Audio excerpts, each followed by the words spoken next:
Welcome back na naman dito sa aking channel. Panibagong video na naman tayo ngayon.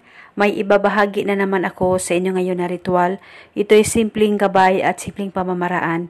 At kung bago sa channel ko, ay huwag niyo pong kalimutang mag-subscribe at pindutin ang notification bell para palagi kayong updated sa mga bago kong videos. Gusto mo ba na mababaliw sa kasunod-sunuran sa'yo ang partner mo? Malayo o malapit man kayo sa isa't isa? Lalong-lalo na minsan ay parang baliwala ka lang sa kanya. Kaya gusto mo na siya ay mababaliw sa kasunod-sunuran sa'yo? Pwes, gawin mo itong ritual na ituturo ko sa inyo ngayon at palagi ko itong pinapaalala sa inyo na dapat palaging buo ang loob nyo at dapat hindi kayo nagdududa o nagdadalawang isip na gawin ito. Ang gagawin mo lamang yung pinaghubaran mo na panty mo. Huwag mo itong labahan at pagkatapos isulat mo sa papel ang pangalan at apelido ng taong gusto mong gawan ng ritual o yung taong gusto mo na maging sunod-sunuran sa'yo.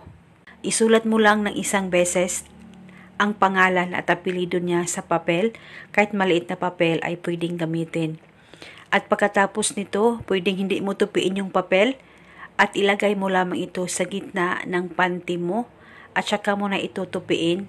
Tupiin mo ang panty mo kasabay itong papel na inilagay mo at pagkatapos mo nang matupi ito, hawakan mo lamang ang panty mo, mag-focus at mag-concentrate ka, pagkaisipin mo siya at ibulong mo lamang ito o sambitin ito sa isipan mo.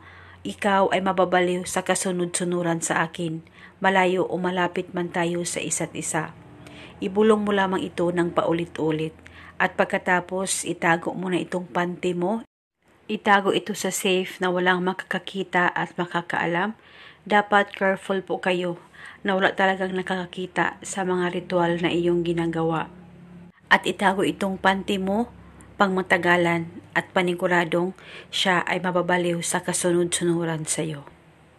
At pwede mong gawin ito ngayon mismo sa oras na makita mo ang video na ito. At kung kayo ay may katanungan, mag-comment lang po kayo sa baba. At ito muna sa ngayon, maraming salamat po sa panonood. May God bless.